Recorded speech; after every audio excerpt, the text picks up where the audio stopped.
ഈ ലക്ഷ്യ 2026 ഉദ്ഘാടകൻ Indian National കോൺഗ്രസിന്റെ ഓൾ ഇന്ത്യ കമ്മിറ്റിയുടെ ഓർഗനൈസേഷൻ ചുമതലയുള്ള കേരളത്തിന്റെ രാഷ്ട്രീയ കേരളത്തിന്റെ സംഭാവനയായിട്ടുള്ള പ്രിയങ്കരനായ Shri K C Venugopal M P, നമ്മുടെ ബഹുമാന്യനും പ്രിയങ്കരനുമായ പ്രതിപക്ഷ നേതാവ് Shri V D Satheesan, AICC general secretary കേരളത്തിന്റെ ചുമതല വഹിക്കുന്ന ബഹുമാന്യയും പ്രിയങ്കരിയുമായ ദീപാദാസ് മുൻഷിജി, വർക്കിംഗ് കമ്മിറ്റി അംഗങ്ങൾ Shri Ramesh Chennithala, Shri K Sudhakaran M P, Shri Kodikunnil Suresh, മുൻ KPCC പ്രസിഡന്റുമാർ Shri K Muraleedharan, Shri MM Hassan, UDF convener Shri Adoor Prakash MP, AICCയുടെ സെക്രട്ടറിമാർ, വർക്കിംഗ് പ്രസിഡന്റുമാർ, കുര്യൻ സാർ ഉൾപ്പെടെയുള്ള മുതിർന്ന നേതാക്കന്മാരെ, പ്രിയമുള്ള സഹപ്രവർത്തകരെ, മാധ്യമ സുഹൃത്തുക്കളെ, എല്ലാവർക്കും ആദ്യമേ തന്നെ ഒരിക്കൽ കൂടി സ്വാഗതവും നമസ്കാരവും നന്ദിയും ഒന്നിച്ചറിയിക്കുകയാണ്. പുതുവത്സരത്തിന്റെ മംഗളങ്ങൾ ഇതിനോടകം നേർന്നു കഴിഞ്ഞു, എങ്കിലും ആവർത്തിച്ച് നേരുകയാണ് പുതുവർഷത്തിന്റെ മംഗളങ്ങൾ. നമ്മൾ അഭിമാനകരമായ പ്രതീക്ഷ നൽകുന്ന ഒരു തെരഞ്ഞെടുപ്പ് വിജയത്തിന്റെ പശ്ചാത്തലത്തിലാണ് ബത്തേരിയിൽ കോൺഗ്രസിന്റെ കേരളത്തിലെ സമ്പൂർണ്ണ നേതൃത്വം 2 ദിവസത്തേക്ക് ഇവിടെ ലക്ഷ്യ 26 എന്ന ലക്ഷ്യത്തോടെ നമ്മൾ സമ്മേളിക്കുന്നു. നമ്മുടെ മുൻപിലുള്ള രാഷ്ട്രീയ ഉത്തരവാദിത്തങ്ങൾ വളരെ ഭാരിച്ചതാണ്. തദ്ദേശ തെരഞ്ഞെടുപ്പിൽ കൃത്യമായ വ്യക്തമായ ആസൂത്രണത്തിലൂടെ നമുക്ക് ഒരുപക്ഷെ ഇതേ ഹാളിൽ നിന്ന് തന്നെ പ്രവർത്തന പരിപാടികൾ ആരംഭിക്കാൻ സാധിച്ചു. Well begun half done. നന്നായിട്ട് ആരംഭിച്ച് അത് വിജയകരമായിട്ട് പൂർത്തീകരിക്കാൻ സാധിച്ചു. അതിന്റെ വിശദാംശങ്ങളിലേക്ക് ഞാൻ കടക്കേണ്ടതില്ല, എല്ലാവർക്കും അറിയാം.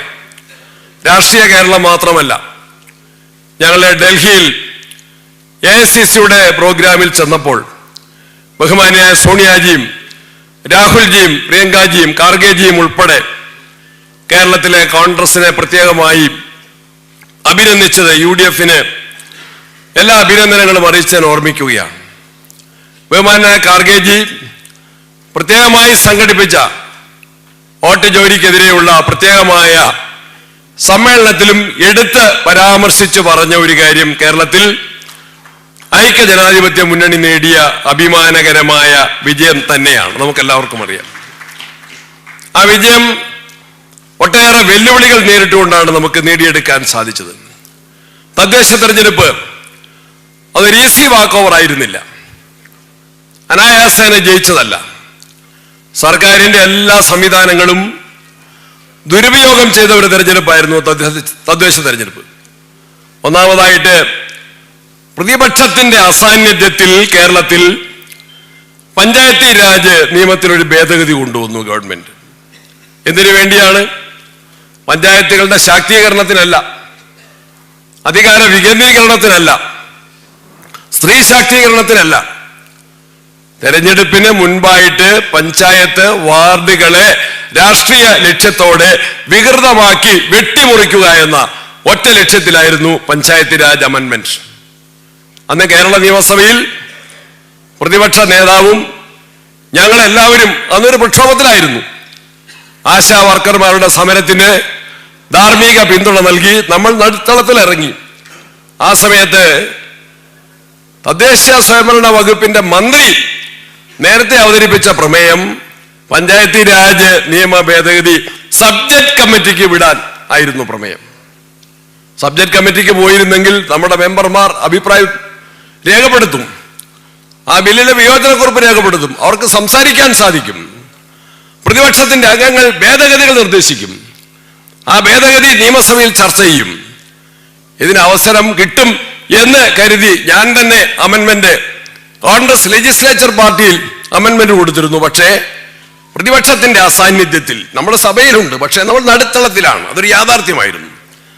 ആ സമയത്ത് മന്ത്രി രമേശിക്കറിയാം മറ്റ് നേതാക്കന്മാർക്കറിയാം മന്ത്രി ആ പ്രമേയം പിൻവലിച്ച് ഈ ബില്ല് ഇപ്പോൾ തന്നെ ചർച്ചയില്ലാതെ പാസാക്കണം. പാർലമെന്റിൽ കേട്ടിട്ടുണ്ട്.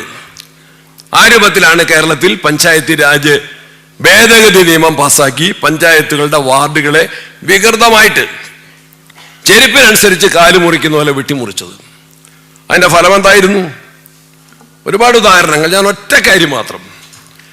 എൻ്റെ പേരാവൂർ നിയോജകമണ്ഡലത്തിൽ ആർളം പഞ്ചായത്ത് അറിയപ്പെടുന്ന ആദിവാസി പുനരധിവാസ മേഖലയാണല്ലോ. അവിടെ 6-ാം വാർഡ് കോട്ടപ്പാറ, അവിടെ ഉണ്ടായിരുന്ന വോട്ടർമാരുടെ എണ്ണം കേവലം 250 ആയിരുന്നു. 250 വോട്ടർമാർക്ക് ഒരു വാർഡ്. അതിനെ ഞങ്ങൾ ശക്തമായിട്ട് എതിർത്തു. സമരം സംഘടിപ്പിച്ചു, കളക്ടറെ വിളിച്ചു, കമ്മീഷണറെ വിളിച്ചു, പരാതികൾ കൊടുത്തു. അവസാനം ആ പരാതിയെല്ലാം പരിശോധിച്ചിട്ട് ആ വാർഡിലെ എണ്ണം, വോട്ടർമാരുടെ ആകെ എണ്ണം 571. ആർളം പഞ്ചായത്തിലെ 6-ാം വാർഡ് കോട്ടപ്പാറയിലെ ടോട്ടൽ വോട്ടേഴ്സ് 571. തൊട്ടടുത്ത ചതിരൂർ വാർഡ്, ആർളം പഞ്ചായത്തിലെ ചതിരൂർ വാർഡിൽ വോട്ടർമാരുടെ എണ്ണം 1968. Is it scientific? Is it geographically compact? അതൊരിക്കലും ശാസ്ത്രീയമായിരുന്നില്ല, അത് മാന്യമായിരുന്നില്ല. അത് മാനദണ്ഡങ്ങളെ നഗ്നമായി ലംഘിച്ചുകൊണ്ടായിരുന്നു. ഒരു വാർഡിൽ 571, തൊട്ടടുത്ത ചതിരൂർ വാർഡിൽ വോട്ടർമാരുടെ എണ്ണം 1968. ഈ അന്യായം വോട്ടർ പട്ടികയിൽ വീണ്ടും ആവർത്തിക്കുകയായിരുന്നു. ഈ അന്യായം വോട്ടർ പട്ടികയിൽ ആവർത്തിച്ചു. കോഴിക്കോട് ഒക്കെ എത്രയോ കേസുകൾ, എത്രയോ പരാതികൾ, വാർഡ് വിഭജനത്തിന്റെ ആയിരക്കണക്കിന് പരാതികൾ വന്നു. ആ പരാതികൾ കേട്ടതൊരു പ്രഹസനമായിരുന്നു. കമ്മീഷന്റെ ഉദ്യോഗസ്ഥന്മാർ വന്നിട്ട് പെൻസിൽ കൊണ്ടാണ് ഒരു പഞ്ചായത്തിന്റെ നിരവധിയായ പരാതികൾ, ഡസൻ കണക്കിന് പരാതികൾ, കാര്യകാരണ സഹിതം എക്സ്പ്ലെയിൻ ചെയ്ത പരാതികൾ, അത് എഴുതിയെടുക്കാൻ 2 മിനിറ്റാണ്, അത് കേൾക്കാൻ 2 മിനിറ്റാണ്. എഴുതിയെടുത്തത് പെൻസിൽ കൊണ്ടാണ് എഴുതിയെടുത്തത്. മൈൻഡ് അപ്ലൈ ചെയ്തില്ല. ഒരു സ്പീക്കിംഗ് ഓർഡറും, എന്തുകൊണ്ട് നമ്മളെ പരാതികൾ തള്ളി? ഒരു സ്പീക്കിംഗ് ഓർഡറും കാര്യകാരണ സഹിതം ഒരു ഉത്തരവും ഇലക്ഷൻ കമ്മീഷൻ പുറപ്പെടുവിച്ചില്ല. നിരവധി കേസുകൾ കോടതിയിൽ പോയി. ഒരുപാട് പരാതികൾ, ഡസൻ കണക്കിന് റിട്ട് പെറ്റീഷനുകൾ കേരള ഹൈക്കോടതിയിലേക്ക് പോയി. ഹൈക്കോടതി അവസാനം അതിന്റെ മെറിറ്റിലല്ല തീർപ്പ് കൽപ്പിച്ചത്. ആ കേസുകളിൽ മെറിറ്റിൽ തീരുമാനമെടുത്ത് വിധി പ്രഖ്യാപിക്കാൻ കോടതിക്ക് കഴിയില്ല. കാരണം കമ്മീഷൻ ഒരു തീരുമാനം പ്രഖ്യാപിച്ചാൽ അതിനപ്പുറത്ത് അപ്പീലില്ല എന്നതുകൊണ്ട് ആ ഒരു ടെക്നിക്കാലിറ്റിയിൽ ആണ് നമ്മളുടെ മെറിറ്റോറിയസ് ആയ കേസുകൾ തള്ളപ്പെട്ടത്. ആ വാർഡ് വിഭജനം അശാസ്ത്രീയമായിരുന്നു, വോട്ടർ പട്ടിക അനീതി നിറഞ്ഞതായിരുന്നു. അതിനെയെല്ലാം മറികടന്നുകൊണ്ടാണ് നമുക്ക് ചരിത്രപരമായ വിജയം കരസ്ഥമാക്കാൻ സാധിച്ചത്. അതിൻ്റെ ഡീറ്റെയിൽസ് ഞാൻ പറയുന്നില്ല. കോർപ്പറേഷൻ ഇലക്ഷൻ്റെ റിസൾട്ട് വന്നപ്പം എന്തായിരുന്നു അത്ഭുതകരമായ അതിൻ്റെ മുന്നൊരുക്കം?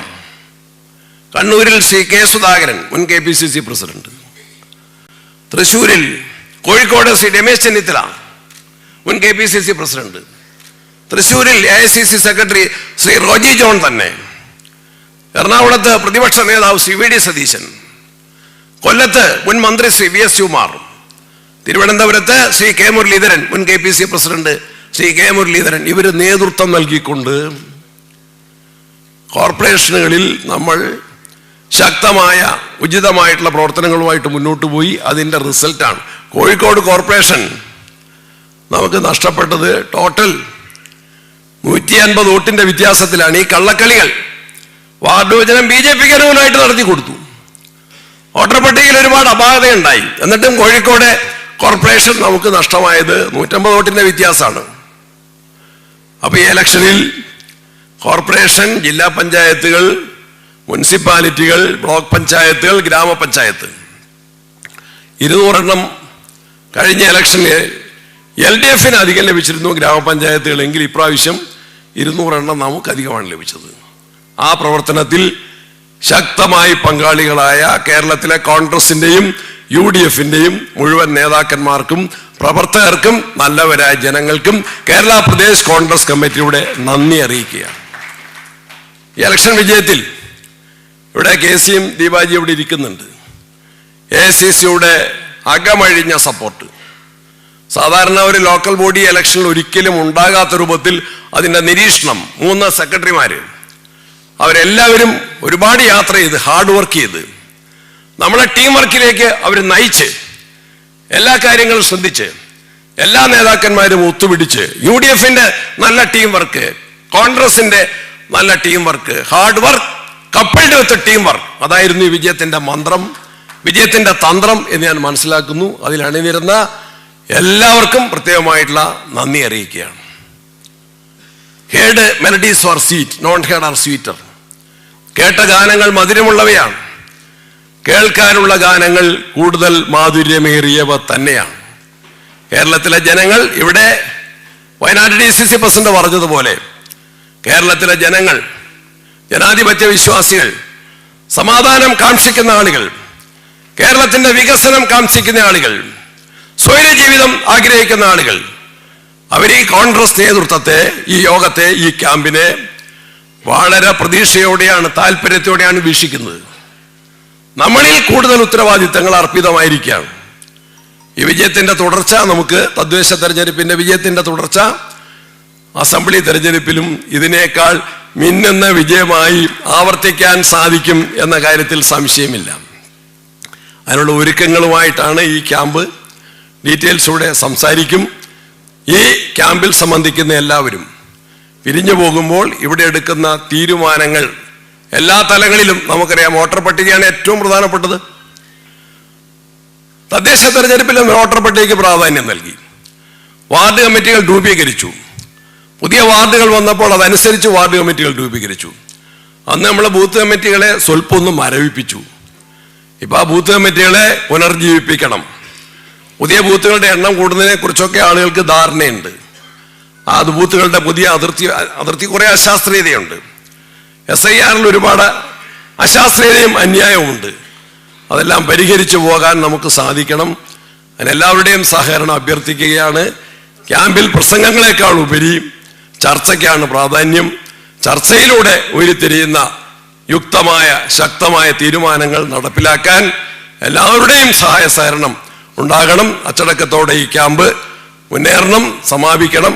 അതിനുശേഷമുള്ള തുടർ പ്രവർത്തനങ്ങളിൽ എല്ലാവരുടെയും സഹകരണം അഭ്യർത്ഥിച്ചുകൊണ്ട് വളരെ നന്നായിട്ട് വയനാട് ജില്ലാ കോൺഗ്രസ് നേതൃത്വവും ഇവിടെയുള്ള ഭാരവാഹികളും നമ്മുടെ വർക്കിംഗ് പ്രസിഡന്റുമാരൊക്കെ ഇവിടെ വന്ന് ഈ കാര്യങ്ങൾ, എനിക്ക് എല്ലാവർക്കും അറിയാം, കുറച്ച് ദിവസം എനിക്ക് സൗണ്ട് റെസ്റ്റ് ആയിരുന്നു. എൻ്റെ അസാന്നിധ്യത്തിലും എല്ലാം നല്ല ക്രമീകരണങ്ങൾ ചെയ്ത് നന്നായിട്ട് ആരംഭിക്കാൻ സാധിച്ചു. അവർക്കെല്ലാം പ്രത്യേകമായിട്ടുള്ള നന്ദി പറഞ്ഞുകൊണ്ട് എൻ്റെ വാക്കുകൾ അവസാനിപ്പിക്കുന്നു. നമസ്കാരം. ഉദ്ഘാടന പ്രസംഗത്തിനായി ബഹുമാന്യ AICC ജനറൽ സെക്രട്ടറി KCയെ വിനയത്തോടെ ക്ഷണിക്കുന്നു.